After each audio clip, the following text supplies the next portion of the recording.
And yes, I lived modestly. That was part of the agreement, to avoid attracting attention from people like Mitchell Harrison. Sarah sniffled. So, we get nothing? After everything we did for you, driving you to appointments, paying those repair bills.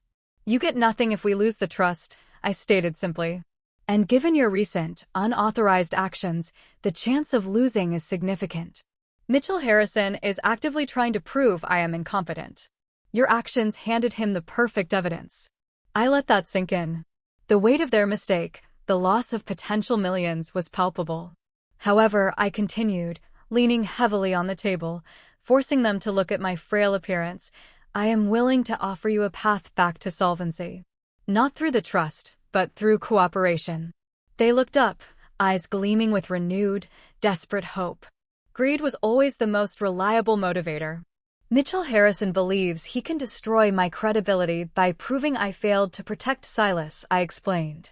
He will attempt to bribe you, intimidate you, or coerce you into testifying that the sale was my idea or that I was too ill to manage my affairs. He already called David last night, Sarah blurted out. He offered David a finder's fee if he could provide information about the buyer. I suppressed a gasp. Mitchell was fast. And what did you tell him, David? David shuffled his feet. I told him I was just trying to help my sick mother. I didn't mention Ms. Richter. I didn't mention the address. I hung up fast. Good. Now listen carefully. I pulled a carefully prepared document from my pocket, a simple, binding, non-disclosure agreement. I need you both to sign this NDA immediately. It protects you from inadvertently sharing privileged legal information. And what is our compensation? Sarah asked, her voice hard. My protection from fraud charges, first and foremost, I answered, without flinching. Second, a promise. If you follow my instructions precisely, if you testify truthfully that the sale was conducted solely out of your own misguided attempt to solve a financial crisis without consulting me, and if you help me defend the trust, I will guarantee you a one-time settlement payment from my own private funds. I named a figure, a significant, six-figure sum that was small compared to the trust, but astronomical to their current debt-laden existence. But if either of you lies on the stand, if you conspire with Mitchell, or if you jeopardize Silas again, I will not only withhold the settlement, but I will provide the state attorney with irrefutable evidence of your prior financial and tax discrepancies. I watched their faces turn white. I hadn't just promised them money, I had shown them I held the necessary leverage to ruin them. I had spent years meticulously cleaning up their small messes, and now, those carefully archived files became my insurance policy. We understand, Mother, David whispered, defeated. Good. Sign.